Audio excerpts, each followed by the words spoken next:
A influência da taxa Selic no crédito imobiliário. É isso que eu vou explicar para vocês hoje aqui, para a gente entender como que é feita a definição dos juros do financiamento imobiliário, qual a situação no mercado brasileiro hoje de crédito imobiliário e quais são as perspectivas para o futuro. Você está no canal Crédito Sem Mistério. Eu sou Ricardo Floriano, sou fundador da CSM Assessoria Financeira. Trabalhamos há mais de 10 anos com crédito imobiliário. Hoje eu vou passar para vocês, então, qual a relação entre a taxa Selic e as taxas de juros praticadas no crédito imobiliário no Brasil. Para começar o assunto, né, a gente tem que entender então o que é a taxa Selic. Ela é a taxa base definida pelo Banco Central que norteia todos os contratos da economia brasileira. É o principal instrumento que o governo usa no combate à inflação, justamente porque subindo as taxas de juros diminui a demanda por crédito no mercado e com isso diminui o consumo, fazendo com que a média dos preços tendam a cair.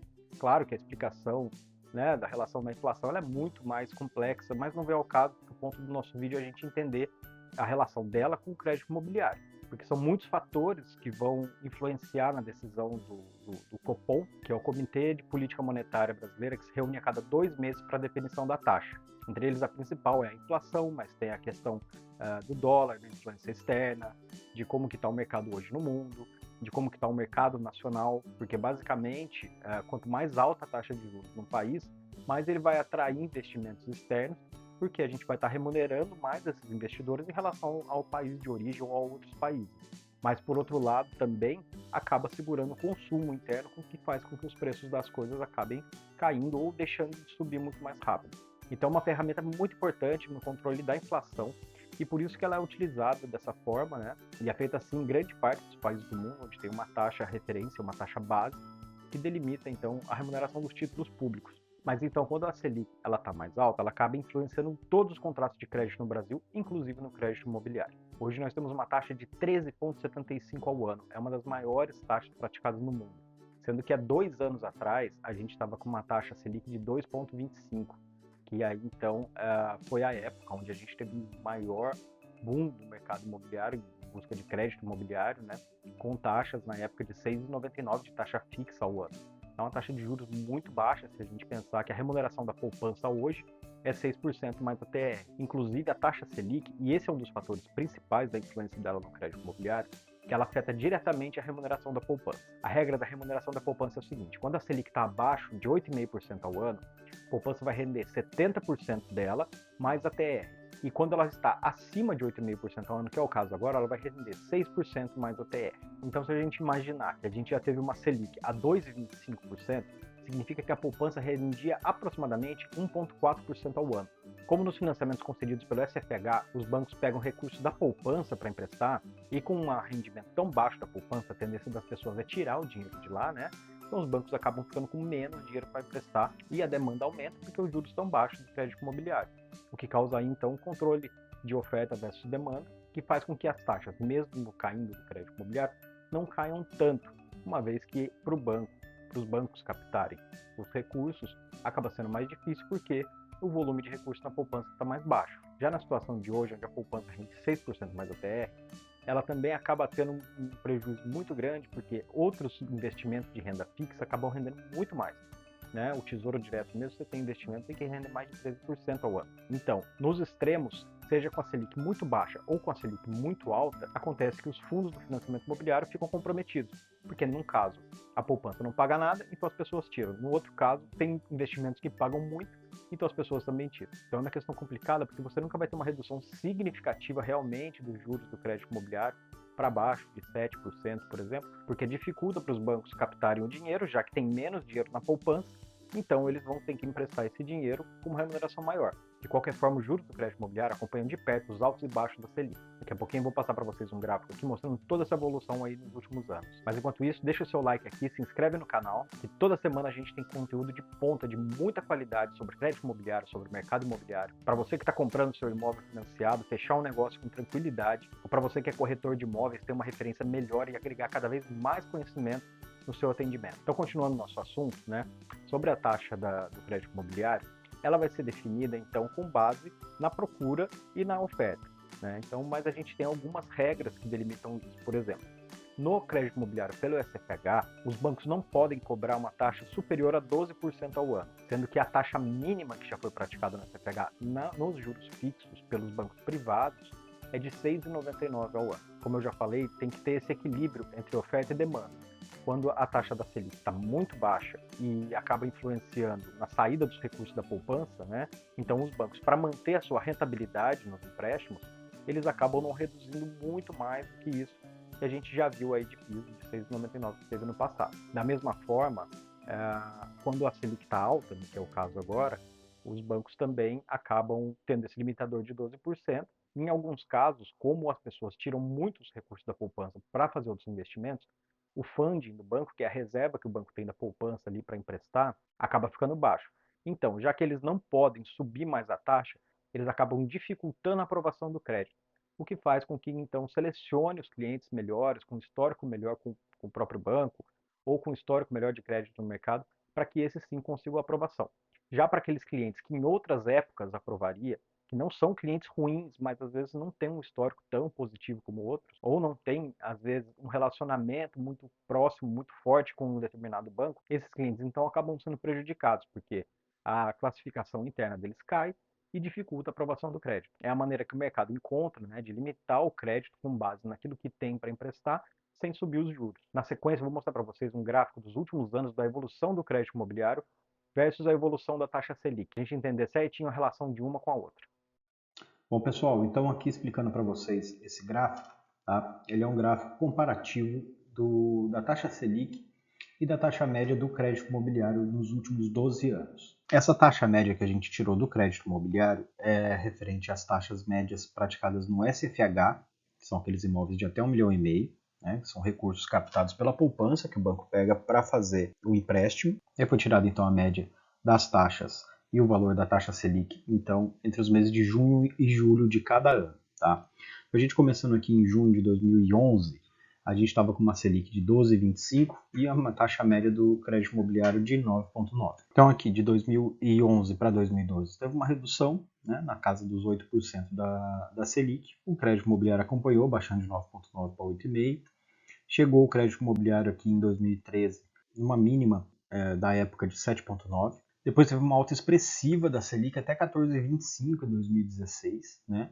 Que o crédito imobiliário ele acompanhou a alta, mas em menor intensidade, que ele chegou a 10,5 aqui em 2016 e atingiu o pico em 11,99 quando a Selic já estava baixando. Mas acontece que o repasse dos juros ele sempre vem um pouquinho depois, né? Então a gente tem aí um certo delay entre o crédito imobiliário e a Selic, mas vocês vejam que no geral ela vai acompanhando. Quando a Selic baixa, o crédito imobiliário baixa, quando sobe, é a mesma coisa. Então, aqui, de 2016 até 2020, teve uma queda expressiva, muito grande na taxa Selic, que foi lá de 14,25 para 2,25, né? E onde o crédito imobiliário, então, teve ao seu piso de 6,99. Importante ressaltar aqui que o crédito imobiliário, essas taxas que eu estou passando para vocês, são os contratos com taxa fixa, não os contratos com taxa variável vinculados à poupança, certo? Então, a gente teve aqui uma mínima de 6,99. Na taxa poupança, na época, chegou até 5,39 a mínima, então uma coisa muito barata, mas um contrato arriscado, porque da mesma forma que demorou 4 anos para baixar de 14,25 para 2,25, em 2 anos ela subiu de 2,25 para 13,25. Então, na metade do tempo, ela subiu para quase o que estava antes. E o crédito imobiliário também acompanhou essa subida, hoje estando aí numa média de 11,09 com a Selic a 13,75. Tá? Veja que o teto do crédito imobiliário chegou a 11,99, porque é o limite por lei, né, da taxa do crédito imobiliário dos contratos do SFH é 12%.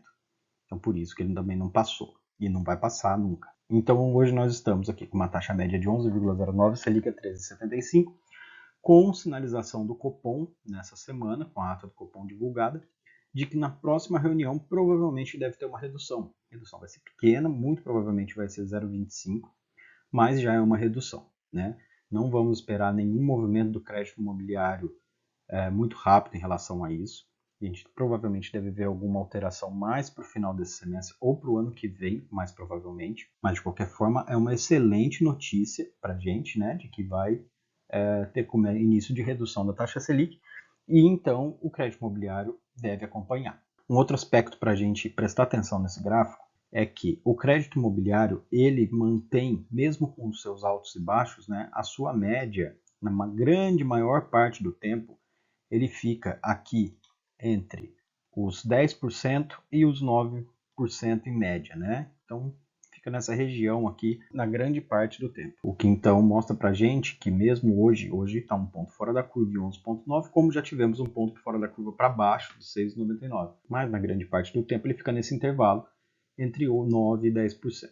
Sendo que a média ponderada, a média aí dos 12 últimos anos do crédito imobiliário, somando todas as taxas, dividindo pelo período, é de 9,5%. Se fizer a mesma coisa com a Selic nesse mesmo período, né, tirando a média, vai dar os mesmos 9,5%. Então, para vocês verem como ela impacta diretamente, influencia diretamente nas taxas do crédito imobiliário. Bom, espero que tenha ficado claro então para vocês aqui a relação da Selic com a poupança, com base naquele gráfico que eu passei. Mas é importante a gente entender, né, nós que estamos no mercado imobiliário, os corretores de imóveis, ou quem está comprando o imóvel, quem está vendendo, que as taxas do crédito imobiliário, historicamente, elas ficam sempre naquela mesma faixa. Tem altas, tem baixas, alguns pontos fora da curva, mas na maior parte do tempo, né, fica em torno daqueles 9,5%, 9%, 10% ao ano. E mesmo se a gente considerar hoje uma taxa média de 11% ao ano, é a menor taxa que existe hoje no mercado de crédito no Brasil. Então sempre vai ser muito vantajoso fazer o crédito imobiliário, principalmente quando se sabe trabalhar com crédito imobiliário, sabendo que hoje a taxa que você fecha hoje, no caso de redução das taxas de juros do mercado, o que deve acontecer provavelmente daqui 6 meses, um ano, né? A gente tem uma redução mais significativa das taxas de juros. O cliente ele pode chegar no seu próprio banco e pedir uma renegociação da taxa, uma redução daquela taxa. E se o banco não concordar, ele ainda tem a possibilidade de fazer uma portabilidade para outro banco para conseguir essa redução dos seus juros. Então ninguém vai ficar preso no financiamento com taxa de 11% para o resto da vida. Porque para os bancos, no crédito imobiliário, o principal é que o cliente mantenha a sua conta com ele, para que ele então oferte outros produtos, outros serviços, né, que aí a agência vai correr atrás disso. Já que o crédito imobiliário em si, apesar de, claro, o banco não faz nada de graça, ele vai ganhar em cima daquilo, mas o que ele ganha é muito pouco se comparado, por exemplo, a um crédito pessoal, se comparado aos cartões de crédito, ao cheque especial, ao que ele ganha com seguros, com capitalização, né? Então são muitos outros produtos que o banco trabalha. E esse sim, ele vai ter uma rentabilidade bem maior com os clientes que são fidelizados com ele, com os clientes que têm conta. Então o interesse do banco é manter esses clientes junto dele, e o crédito imobiliário é a melhor das armas que ele tem para isso, já que é um crédito de longo prazo que envolve um patrimônio da pessoa, né, com uma enorme garantia para o banco, que a pessoa vai ser a última coisa que esse cliente vai deixar de pagar, é o crédito imobiliário. Então é o interesse total do banco que o cliente não tire a sua conta dali. Eles vão negociar até o final e o cliente tem que saber que ele tem essa arma na mão para poder negociar com o banco a manutenção da sua conta, do seu financiamento com ele, pedindo então a redução das taxas de juros do crédito imobiliário quando o mercado assim estiver praticando mais baixo. E compensa para o cliente, não adianta baixou meio ponto no mercado já fazer a transição, porque não vai representar muita coisa, preferiu esperar para pegar uma taxa mais baixa, já que você não pode negociar todo mês a taxa. Mas essas dicas que eu estou falando para vocês, referente à alteração das taxas, né, são coisas que a gente aprende depois de muito tempo, de saber como trabalhar com os bancos e passar isso para os clientes, né? É muito importante o cliente saber, o corretor saber, que quando ele faz o processo com uma assessoria financeira, ele está fazendo um processo com alguém que não ganha em cima de taxa de juros. Então, por exemplo, para a gente da CSM, a gente não ganha um centavo com taxa de juros do cliente. Então, quanto menor a gente conseguir, melhor para o cliente. Mas fazendo ainda, posteriormente, esse acompanhamento das taxas, indicando para os clientes as vantagens, o momento dele fazer a redução da taxa dele, né? Isso vai fazer toda a diferença no final lá do contrato dele, quando ele terminar de pagar, porque ele vai economizar muito em juros, fazendo da maneira correta, com amparo profissional. Se ficou alguma dúvida desse conteúdo, né? É complexa essa relação entre Selic, entre poupança, porque envolve muitas variáveis, mas deixa aqui nos comentários que a gente vai responder uma a uma. Também se você gostou desse vídeo, se for relevante para você, deixa o seu like aqui. Não se esquece de se inscrever no canal para você se manter atualizado e receber sempre as notificações aqui dos nossos novos vídeos. Então, muito obrigado e até o próximo.